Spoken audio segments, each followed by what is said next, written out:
রং তামাশার দুনিয়া আজ আছি কাল নাই ভিডিওটা প্রমাণ করে দিল। বেশি করে শেয়ার করবেন, এটা রসিল্লা আল্লাহ আমাদের গুনাহ মাফ করতে পারে। ভালো কিছু বাবা, করেন। আসরের আজান দিয়েছে, মসজিদে পড়ে ফেলবেন? না ভাই, আপনিই পড়েন, আমি বাসা যেয়ে পড়ব।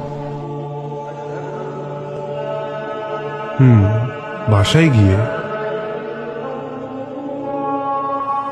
এই ট্যাক্সি যাবা? কোথায় যাবেন মামা? এই তো পান্থপথ। হ্যাঁ যাবো, মিটার থেকে 20 টাকা বাড়ায় দিন। হ্যাঁ হ্যাঁ, চলো চলো।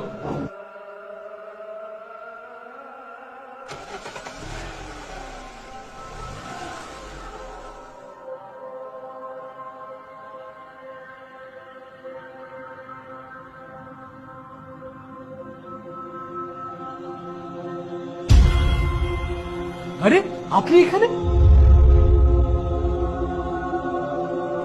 আপনি না নামাজ পড়তে গেলেন? নামাজের তো আর এখন সময় নেই। মানে আপনি কে? আপনি আপনি আপনি এখানে কিভাবে এলেন? কার সাথে কথা বলেন মামা? Taxi break!